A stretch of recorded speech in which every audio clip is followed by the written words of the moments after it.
So basically what I did is just ask for angels to come help us, and out of nowhere, you'll never guess what happened. Hello my loves, and welcome back to my channel. If you're new, I'm Leora Alexandra. Welcome to the Baby Elephant community. On this channel, we talk about the law of attraction, self-development, spirituality, and so much more. Today, I want to talk to you guys about calling on or communicating with your spirit guides. This also falls under your higher self. You can use the techniques and everything that I talk about today. It relates to spirit guides and angels and higher selves. It also works with, your starseed families and things like that, but I'm going to focus on spirit guides in my own advice. Now, the reason why it's taken me so long to do a video like this is because I feel like my spirit guides want me to tell you guys so much, and I feel like there's so much information that I've had a hard time narrowing it down to one video. Because of that, I encourage you to ask questions in the comments below so that I could do a follow-up video answering questions from this video. My desire is for this to be a beginner's video because I am fairly new to this myself, but I am very immersed within it. So I want to be able to provide you a good tool to contact your spirit guides and have that assistance, have that divine help. But I am also aware that there's so much information that goes into this that I will have to do follow-up videos. So in a perspective of somebody who's super advanced with contacting non-physical, higher dimensional beings, I am fairly new to this topic, but I've had such good communication and I've gone through the bad aspects of it, which I will touch upon briefly, to the point where I know what I'm talking about. I feel that I know what I'm talking about, and I feel that my guides really desire that I put this information out there for my own community and for anybody who is interested in communicating with their guides and in having that divine, non-physical, energetic assistance. So let me tell you a story about what just happened last Monday. Aaron Dowdy and I went and hiked with our friends Victor Odo, Melanie, and Miles Beckler. And Aaron we go to hike in Vegas in the Red Rock mountain area things, whatever they're called, Red Rocks. And he usually parks on this pebbly little parking area, right? But this time he parked a little bit too far out, and there was like a dip, and when we got out of the car, we're like, oh, well, let's deal with it when we get out of this hike, because I'm sure we'll figure it out, everything will be fine. So we go on a 2-hour hike with our friends, and then when we come back, the car is stuck. We are not able to get it out of the rocks. The tires are getting messed up. Aaron's getting a little frustrated because he feels like he should have realized that this would happen. He goes to this place so often. He usually parks in a correct space. So it was a little bit of like a high tense few moments, and I was just like, okay, let's go somewhere where there's no service, there's no reception, right? I'm like, let's go somewhere where we can call one of our friends to come back to get us. So we walk down a little bit until I finally get some service, and I call Victor, and Victor and the two others say that of course they'll come back and help us. It's been like 10-15 minutes since they've left, so we know it's going to take them some time. So we walk back to the car. As we walk back to the car, I think to myself, I call on 100,000 of the best angels to come assist us. Everything is going to be just fine. This is going to work itself out miraculously. As soon as I have that thought, a minivan pulls up, right? It's just driving around, and it kind of passes through us, and there's all these people in the car, and they're looking at us. And I was like, well, what's going on? Why are we entertaining? They turn around, and then they park down where it's safe to park, where the rocks are leveled. 6 or 7 people get out of that car. They're in flip-flops. They weren't going hiking. I asked them later. They were not going hiking. They just came to look at the area. It was instantaneous, okay? They come up to us, and they're like, are you guys stuck? And we're just like, yeah, don't worry about it. Like, our friends, we're getting picked up. Just like not thinking anything is going to happen out of this at all. 4 or 5 of these people in this group are men, and with their assistance, they just jumped on the car. They decided, they didn't even ask for if we need help or anything. They just decided they are helping us. They start helping Aaron get his car out. With their help, pushing and pulling and navigating and maneuvering, and then Miles and Victor came and helped as well. All together, they got the car out within probably 5, 6, 7 minutes. I called on angels, and angels showed up in physical form. These people were out of town. They were from Canada. They spoke French. They were just visiting. They just decided to come pull up to this remote section of Red Rock in flip-flops, not planning on hiking. They came immediately. They were so genuine, so kind, just came there to help. When we got the car out, they got in their car and left. It was just the most incredible instant thing. And mind you, this is just one of my thousands of stories where my angels, my guides, and my higher self have clearly stepped in when I've asked for assistance. And that was just like a very powerful confirmation to me. And I was like, you know what? I've got to make a video about this, because if we are not working with non-physical beings, we are at a disadvantage. Just like when we were not aware of the law of attraction, we were manifesting unconsciously and sometimes manifesting negative things to happen to us. In that same way, we were at a disadvantage.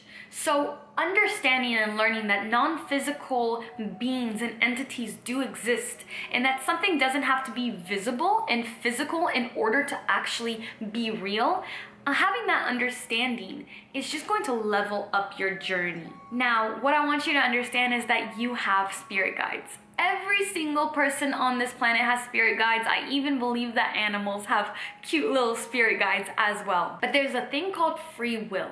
And a lot of people will be like, well, I don't sense that I'm getting help. I feel alone. And trust me, just a few months ago, I felt so alone. I developed the ability of seeing sparks of light that indicate that it's somebody's angel or spirit guide guiding them and behind them.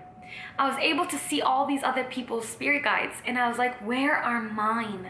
What's going on? I can see everybody else's, but I look everywhere around me and I can't see my own, and I got freaked out. And then I went to 2 psychics in Sedona with Aaron. We went to Jennifer and Jamie, and I asked them both, well, what about my guides? And both of them were like, yeah, you have guides. The way they said it without confidence really scared me. Despite that, I stopped telling myself the story that I don't know where my guides are, and I started to talk to them. I started to talk to non-physical beings, right? And my intentions were super, super pure. And that is number one most important thing. I want you to understand this, and this has to come across very well, because otherwise you risk putting yourself in a dangerous situation. If you want to work with non-physical beings to heal yourself, to meet your soulmate, to be financially abundant, to be happy, to bring happiness to others, to be successful, you can. But your intentions are everything. Your intentions must be pure.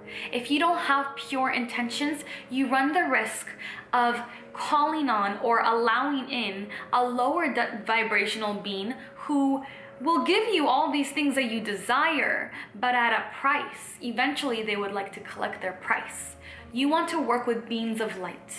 You want to work with your spirit guides, your higher self, but that will come with your intention. So if your intention is to become filthy rich so that you can do nothing for the rest of your life and you can order people around and be the boss and all this stuff, that doesn't seem like it comes from a good place. If your intention is to be financially free so that you can follow your passion, take care of yourself and your loved ones and your family, that is a pure place. So it's a very, very simple and easy distinction between good and bad. So as long as you have pure intention, you are good to go. You can work with these non-physical beings. They can help you with everything. Now, mind you, they're not going to do the work for you. They're going to give you the resources. They're going to send assistance like they send assistance to us, but they're not going to do the work for you. If you want help healing, they will heal you, and then they'll put you into situations where the healing deepens. They'll send you the resources, but there is work that you have to do on your own, and they will never take away your chance to experience physical reality and experience life and experience duality and contrast. They'll never take that away from you by stepping in too much. So they're always with you, and if you set your intention, you could do magical, marvelous things with your non-physical friends, but they'll never do the work completely for you. So for my own story, my biggest advice from my own experience in contacting your higher dimensional spirit guides, your angels, your higher self, is to be super loving and grateful. Like I said, I wasn't able to see mine in the beginning, and you don't have to see them, by the way. I don't really see them. I just see flashes of light, which is beautiful. It's like sparkles everywhere. But It's more that sometimes I hear them, sometimes I receive messages, and you can do that. There's so many different ways to hear them, but it's more that I am divinely guided. I'm always at the right place at the right time. I'm protected, I'm looked out for, and I feel intuitively that I'm being led to the right place. I make the best decisions for myself at all times because I ask for the highest guidance possible. So the way that I started to become in contact with my spirit guides, like I said several times, I wasn't able to connect with my own like I wanted to, but I was able to see others. So the way that I started to connect with them is just by talking to them. So what this looks like is sometimes I will talk to them in my head and I'll just be like, I love you guys, I appreciate you, I know you're here, I know you're here, I know you're here. Sometimes I'll say it out loud when I'm alone or when I'm with people who understand it, like Aaron or any of my friends that get it. I'll talk to them out loud. When good things happen, I will thank my spirit guides. That's how I strengthened my connection with my non-physical friends, my non-physical protectors. I kept talking to them and I kept talking to them and I kept talking to them until one day I heard an answer. Through meditation, I started to feel people around me, feel their energies, subtle energy around me. I also started to feel them when I did cleansing and healing meditations. I was like, wow, somebody else is working with me to do this. So the way that they manifested into my life is through constant communication. And at first the conversation was one-sided. And now it feels like I'm lovingly hugged and embraced at all times. Even in my low moments, in our low moments, it's harder to connect to our higher dimensional beings because of the vibration and frequency. They have to lower their frequency and we have to raise our frequency in order for the communication to meet in the middle. So sometimes when we're feeling really low, it's hard to hear that communication. But all it takes is, not judging ourselves and saying, okay, I'm feeling this way today. I know that my guides are there, even though I'm not sensing them right now because my vibration isn't there.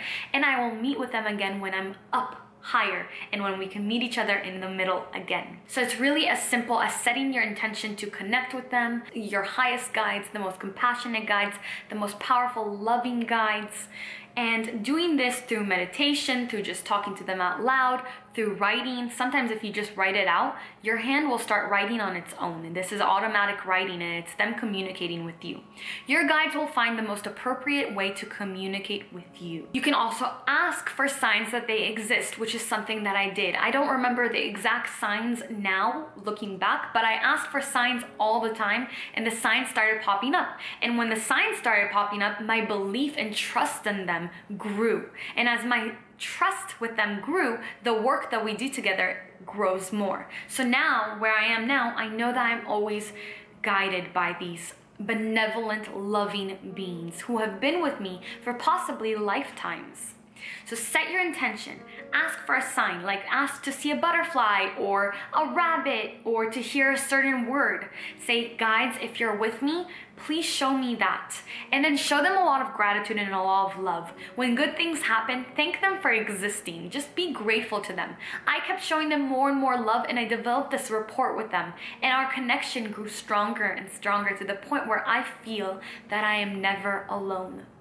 This also made all the negative stuff disappear because they're so strongly with me. So the scary things that I was going through for a few months are completely gone now because they can't reach me. My vibration has raised and I am so protected and I trust my angels and my guides and my higher self so fully. Now, your guides will communicate with you when you are being mindful, when you're present. You will hear them, you will see them, you will experience things coming into your life in such alignment, in such synchronicity that you're like, this is divinely guided for sure. They will come to you in dreams. They will come to you in meditation. But mostly for me, what it feels like is a loving, guiding hand that leads me to the right place. And I just show gratitude for it and I keep being led to the right place over and over again. So that's it. That's enough for my introduction to connecting with your spirit guides. I recognize that there's so much more information on this topic that you guys may desire. So please leave those questions in the comments below. Thank you for listening. Thank you for your time. Please give this video a thumbs up if you liked it. And as always, keep your vibrations way, way, way up.